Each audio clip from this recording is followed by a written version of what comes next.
Let us proceed further. Now let us apply the torque equation, that is torque about the axis of rotation is equal to I about the axis of rotation into alpha, because the ring is not slipping on this floor, so the point O, from point O the axis of rotation is passing. So torque about this axis of rotation is, you can see the force Fs passes through this axis. Normally action also passes through its axis. So the torque will be produced by which by this mg force, and the magnetic torque will be there. What about magnetic torque? First let me make one thing clear. As you know, total external torque about any point, you must know this, and I think you know, that is equal to RC vector cross total external force plus tau C vector. Let me explain these terms. कोई भी particular kind के forces हैं, उन particular kind के external forces का जो भी resultant आता है, उस सारे रिजल्टेंट एक्सटर्नल फोर्स को आप कहाँ पर लगा हुआ मान लें, सेंटर ऑफ मास पर लगा हुआ मान लें, और सेंटर ऑफ मास का पोजीशन वेक्टर उस पॉइंट से निकालें जिस पॉइंट के अबाउट आपने total external torque due to this kind of external force निकालना है. सो RC vector is the position vector of the center of mass of the rigid body. और कहाँ से, उस पॉइंट से पोजीशन वेक्टर का उस पॉइंट से position vector centre of mass का जिस पॉइंट के अबाउट हमने टॉर्क निकालना है cross total external force. This is the total external force of particular kind, जिस पर्टिकुलर काइंड के फोर्स के कारण से आपने टोटल एक्सटर्नल टॉर्क निकालना है, plus tau c vector. Here tau c vector मैंने अपनी तरफ से टर्म लिया है. दिस इज द torque about the center of mass of the rigid body because of that particular type of force. Now in case of magnetic torque, when a current carrying loop is placed in uniform magnetic field, the total magnetic force acting on the loop is zero. So magnetic torque, you make it clear, magnetic torque, मैं force का नाम लिख देता हूँ, magnetic torque about any point और any axis, about any point और axis, उस point में से पास होने वाली चाहे कोई एक्सिस ऑफ रोटेशन हो, is equal to torque about centre of mass और axis passing through centre of mass. किसी भी एक्सिस के अबाउट अपने मैग्नेटिक टॉर्क निकालना है, provided the current carrying loop is placed in uniform magnetic field, जिससे कि टोटल मैग्नेटिक फोर्स जीरो हो. तो उस एक्सिस के पैरेलल ही कोई एक्सिस लें जो कि सेंटर ऑफ मास से पास हो रही हो, और सेंटर ऑफ मास से पास होने वाली एक्सिस के अबाउट जो मैग्नेटिक टॉर्क होगा वही किसी और एक्सिस के अबाउट भी होगा. अब ये मैंने इसलिए बात डिटेल में आपको बताई है क्योंकि मैग्नेटिक टॉर्क जो mu vector cross B vector होता है, ये हम सेंटर ऑफ मास से पास होने वाली एक्सिस के अबाउट ही अक्सर लिया करते हैं. लेकिन ध्यान रखें, चाहे इसको सेंटर ऑफ मास से पास होने वाली एक्सिस के अबाउट लें, चाहे किसी और एक्सिस के अबाउट लें, क्योंकि total external magnetic force acting on a current carrying loop, external का मतलब magnetic force, total magnetic force acting on a current carrying loop when placed in uniform magnetic field zero. तो ये तो है, इसलिए आप देखो मैंने इसलिए इसको डिटेल में आपको बताना जरूरी समझा, क्योंकि एक्सिस ऑफ रोटेशन अब यहाँ से हो रही है, और मैग्नेटिक टॉर्क आप ये सोच के चलते हैं किस एक्सिस के अबाउट निकालें, तो किसी भी एक्सिस के अबाउट निकालें, अब वो सेम रहेगा.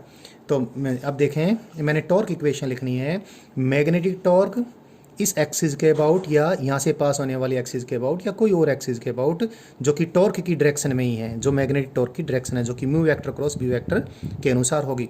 तो mu vector cross B vector के पैरेलल जो भी कोई एक्सिस ऑफ रोटेशन है, सब के अबाउट मैग्नेटिक टॉर्क बराबर रहेगा. तो इसके अबाउट भी वही रहेगा। तो कितना ये, इसकी मैग्नीट्यूड तो कितनी है, इसकी मैग्नीट्यूड तो है mu into B into sine of the angle between magnetic field and the mu vector, that is sine of 90 degree minus theta, that is mu into B into cos theta. और direction magnet torque की इधर है and gravitational force इस point के about torque magnet torque से opposite produce करेगा। और gravitational torque कितना होगा, ग्रेविटेशनल फोर्स की जो मोमेंट आर्म है इस एक्सिस के अबाउट, ओ से पास होने वाली एक्सिस के अबाउट जो कि इसकी डायमीटर के पैरेलल है, कितनी मोमेंट आर्म है, r cos theta. So the torque equation becomes mu into B into cos theta minus m g into r, this r cos theta, r cos theta is equal to tau into alpha. So it is equal to I into alpha. I about point O. I about point O. I already determined that 3 by 2 m into r square into alpha. We will replace cos theta by 4 by 5 because theta is 37 degree. So I write the value of mu into b. It is pi into r square into I into b, and that is m into g into r into cos 37, that is which is 4 by 5, that is equal to 3 by 2 m into r square into alpha. R is cancelled from both sides, and I already told in the question it is given pi into r into I into b is equal to 2 mg. So here by after subtraction we get it is mg into 4 by 5, that is equal to 3 by 2 alpha into r. This implies alpha into r is equal to 8 by 15 g. This is very important. This is as much important as this one, क्योंकि इन दोनों से ही मुझे centre of mass का acceleration calculate करना है। सो alpha into r की value आ गई, तो अल्फ़ा की तो ऑब्वियसली आ ही गई है। अल्फ़ा क्वेश्चन में हमने पूछ रखा, इतना इम्पोर्टेंट पूरे सॉल्यूशन में नहीं है। अल्फ़ा इंटू आर ज़्यादा इम्पोर्टेंट है लास्ट के सॉल्यूशन तक जाने के लिए। 8g by 15r.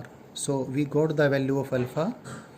We got the value of alpha. We have already obtained the value of omega, and now only a few things are left. Let us solve them also. ये page भी मैं सामने रख देता हूँ। Already मेरे पास ये दोनों पेज हैं, जिसकी ज़रूरत पड़ेगी आपको दिखा देंगे। अभी वापस से देखते हैं। मैंने अल्फ़ा इंटू आर की वैल्यू निकाल ली, जो कि बहुत इम्पोर्टेंट है। और ये वैल्यू कितनी आई है, this value is, see here it is 8g by alpha into r by 15, and I already determined omega square into r. ये हमने वर्क एनर्जी थ्योरम से निकाली या मैकेनिकल एनर्जी कंजर्वेशन से, both are same things, no difference. And ये alpha into r की value मैंने torque equation से निकाली है। So omega square into r की वैल्यू कितनी आ गई है, ये आ गई है this one, that is 4 by 5g। देखो, जब हम rigid body dynamics, rigid body mechanics की जितनी भी प्रॉब्लम सॉल्व करते हैं, हम क्या करते हैं, हम सारे फोर्सेस को कंसीडर करते हैं। अगर एक्सिस ऑफ रोटेशन हमें विजिबल हो कि ये फिक्स पॉइंट है रिजिड बॉडी में, यहाँ से एक्सिस ऑफ रोटेशन पास हो रही है, तो हम उसी के about tau is equal to I into alpha की इक्वेशन के ज़रिए अल्फ़ा निकाल लेते हैं। ओमेगा की वैल्यू किसी प्रकार से हम work energy theorem, mechanical energy conservation या कोई और क्लू है तो उससे निकालते हैं। और लास्ट में फिर हम क्या करते हैं, कोई स्टेप पहले कोई पीछे कर सकते हैं, फिर हम total external force is equal to mass into acceleration of centre of mass, ये हम बात यूज़ करके और सारी प्रॉब्लम का सॉल्यूशन निकालते हैं। अब मैं वही करने वाला हूँ। अब मैं इस प्रॉब्लम के लास्ट पार्ट पे जा रहा हूँ। Total external force is equal to mass into acceleration of centre of mass. एक बार मैं डायग्राम बनाऊँ दोबारा से, रिंग को मैं आपको दिखा देता हूँ। ये रिंग टिपिंग इसकी होकर ये कितना रोटेट हो चुका, इस डायमीटर के इस एंड के अबाउट ये 37 डिग्री तक रोटेट हो चुका। अभी मैं थीटा ही लिख देता हूँ, बाद में वैल्यू मैं 37 लिख दूँगा। और डिफरेंट जो ये इसका सेंटर ऑफ मास है, ये इसका मैग्नेटिक मोमेंट वेक्टर है, जिसके लिए सिंबल मैं म्यू वेक्टर ही लेता हूँ। एंड मैग्नेटिक फील्ड को मैं वापस शो कर देता हूँ, यही मैग्नेटिक फील्ड है, ये मैग्नेटिक फील्ड है बी वेक्टर। और ये एंगल थीटा है तो ये भी थीटा हो ही गया, और ये 90 माइनस थीटा हो ही गया। और friction, static friction will act in this direction and normal reaction obviously perpendicular to the floor, that is in this direction. And one I left, the most important one, that is mg. mg is this.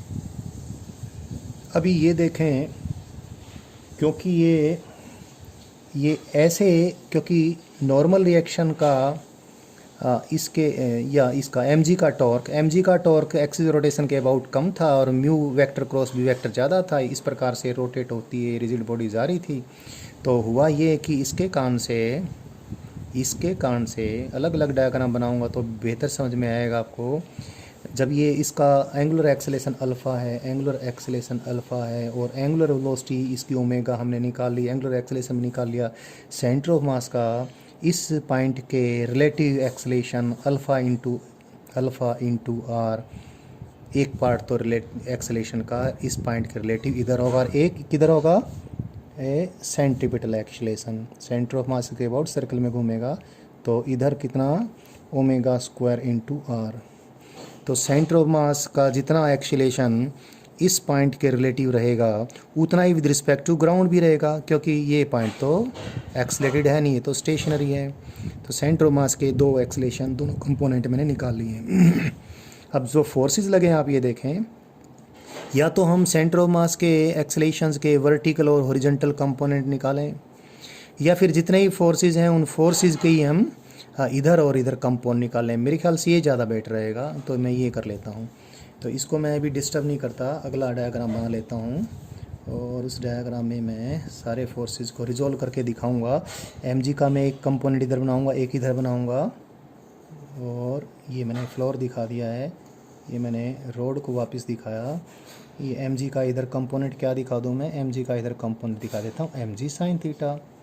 It is mg sine theta, बाद में लिख दूंगा। mg का इधर कितना लिख दूँ, mg cos theta, this is mg cos theta. और मैं नॉर्मल रिएक्शन का भी, नॉर्मल रिएक्शन जो इधर है इसका इधर कितना कंपोनेंट आ जाएगा, इसका इधर कंपोनेंट आ जाएगा n cos थीटा। फ्रिक्शन जो कि इधर है, फ्रिक्शन का मैं इधर भी कंपोनेंट बना दूंगा। ये एंगल थीटा है तो ये भी थीटा हो जाएगा, ये एंगल थीटा है तो ये भी थीटा हो गया, ये भी थीटा हो गया। तो फ्रिक्शन जो कि इधर है, फ्रिक्शन का इधर कितना कंपोनेंट आ जाएगा, फ्रिक्शन का इधर आ जाएगा F S stands for static, F s cos theta. क्योंकि फ्रिक्शन इधर, फ्रिक्शन का एक कंपोनेंट इधर भी आएगा, कितना आएगा, एफ एस साइन थीटा। ये मैं लिखना भूल गया, ये कौन सा है, ये एम जी साइन थीटा है। तो जितने भी फोर्सेस हैं ये मैंने उनके कंपोनेंट रिजोल्व कर दिए। तीन तो फोर्स थे, फ्रिक्शन था, फ्रिक्शन के दोनों कंपोनेंट, यस नॉर्मल रिएक्शन का इधर तो हो गया, और नॉर्मल रिएक्शन का किधर नहीं हुआ अभी, नॉर्मल रिएक्शन इधर था, इधर नॉर्मल रिएक्शन थी, इसका एक कंपोनेंट तो हो गया किधर, नॉर्मल रिएक्शन का एक कंपोनेंट तो हो गया इधर, एक इधर आएगा। इधर जो में मेरे पास जगह नहीं है तो यहीं शो कर देता हूँ, इधर नॉर्मल रिएक्शन का इधर कंपोनेंट कितना हो जाएगा, ये हो जाएगा n साइन थीटा। तो तीनों फोर्सेज के मैंने सारे कंपोनेंट शो कर दिए हैं। अब इस एक्सेलेरेशन के, सेंटर ऑफ मास के एक्सेलेरेशन के दो कंपोनेंट, एक इधर म्यूचुअली परपेंडिकुलर, उसके हिसाब से हम equation of motion, that is total external force is equal to mass into acceleration of centre of mass, इस डायनेमिकल इक्वेशन को हम सोल्व कर लेते हैं। So let me stop for a while. अभी लाइट आ जाएगी तो मैं वीडियो को आगे कंटिन्यू करूँगा, नहीं मुझे ब्रेक करना पड़ेगा।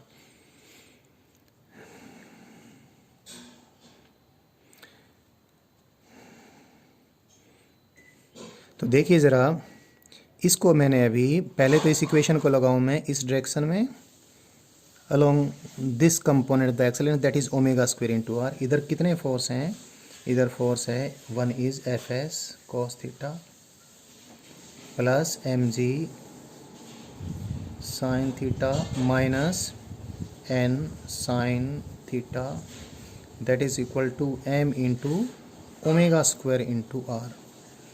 वैल्यूज़ पुट कर देता हूँ। F s into 4/5 f s plus 3/5 m g minus 3/5 N is equal to m into omega square into r. You can see from here it is 4/5 z. 5 taken common from both sides and it is cut. Then what we get, n is taken here, it is 4fs minus 3n, that is equal to, here it is 3mg, here it is 4mg, so it is mg. Then one equation is this, that is 4fs minus 3n is equal to mg. एक equation तो हमारी ये बन गई. Equation की मैंने numbering नहीं की है, कोई ज़रूरत नहीं है, इसमें ही काम चल जाएगा. Let me emphasise that. अब मैं सारे फोर्सेस के इस डायरेक्शन में, इस रिंग के, अभी जो टिल्टेड रिंग है उसके प्लेन के परपेंडिकुलर डायरेक्शन में फोर्सेस कंसीडर करता हूँ, क्योंकि ये सेंटर ऑफ मास का एक्सेलेरेशन इधर अल्फा इंटू आर ऐसे ऊपर की तरफ है, तो इधर फोर्सेस लेने हैं. तो इक्वेशन क्या बनेगी, फोर्स इक्वेशन बनेगी जी. इधर क्या है, इधर यहाँ लिख देता हूँ, N cos theta plus f s sine theta minus m g, this one m g cos theta is equal to which acceleration, this one alpha into r, m into alpha into r. इसको मैं अभी यहाँ values put करके लिख देता हूँ, या एक बार यहीं लिख देता हूँ. n into 4/5 n, and this is plus 3/5 f s minus 3/5 m g into 4/5 m g, 4/5 m g is equal to m into alpha into r. What is the value of alpha into r? It is 8g divided by 15. तो ये है. इसमें मैं 5 common लेकर 15 से काट देता हूँ, 3 रह जाएगा इधर. तो क्या आएगा मेरे पास, इस इक्वेशन को मैं यहाँ लिख देता हूँ अभी. It is 4n plus 3fs plus 3fs, 4n plus 3fs minus 4mg is equal to 8/3. It is 8/3. Yes, it is 8/3. What? Where it is that? 8/3 mg. Yes, it is this. ये इधर ले गया मैं, 12 और 8 20 हो जाएगा. ये हो जाएगा 3fs plus 4n is equal to 20 divided by 3 mg. So it is this one into mg. So we got these two equations. One I got for this acceleration and other I got for this acceleration. अब इन दोनों को हम solve कर लेते हैं. इसको solve करने के लिए मैं इसको 4 से मल्टीप्लाई कर देता हूँ. I multiplied it by 4, I multiplied by 3. तो ये n से n कैंसिल हो जाएगा, 4 16 plus 9 25. So it is then 25 fs is equal to 4 mg. It is 4 mg. तो ये हो जाएगा, और ये प्लस 3 से 3 कट के 20 mg ये हो जाएगा. And what a beautiful result we are getting. fs is equal to 24 divide by 25 mg. तो स्टैटिक फ्रिक्शन की वैल्यू इतनी आएगी, और ये वैल्यू मैं स्टैटिक फ्रिक्शन की यहाँ पुट कर देता हूँ. तो मेरे पास n की वैल्यू आ जाएगी, 4n is equal to 20 divide by 3 mg minus 3fs, 3 into 24 divide by 25 mg. 4 काट देता हूँ मैं, तो what I get, n is equal to 5/3 mg, 6 × 18 minus 18/25 mg. So it is this. So from here n is 125 125 minus 54 divided by 75 mg. It is like this. So it is, that is, I think it is 71 divided by 75 mg. So the value of normal reaction comes out to be this, and rest is nothing. You already know that static friction is lesser than it equal to its maximum value, and its maximum value is mu into n. So we put the value of static friction. It is here 24 divided by 25 mg, and it has to be lesser than equal to mu into, here remember again, mu is the coefficient of friction, not the magnetic moment. Physical quantities बहुत सारी हैं, A B C D और alpha beta तो थोड़े ही हैं, तो symbols तो एक जैसे कई बार हो ही जाते हैं. तो n की वैल्यू कितनी है? 71 divide by 75 mg, and then mu is greater than equal to 3 और 24 दिया 72 72 divide by 71. So it is slightly greater than 1. So mu must be this. So the problem is good. अच्छी problem थी. इसमें magnetic effects of current, magnetic torque acting on a current carrying loop placed in uniform magnetic field के साथ मुझे लगता है कि rotation इसमें ज़्यादा आपका कवर हो जाता है. It's good problem for your revision of rotational concepts as well.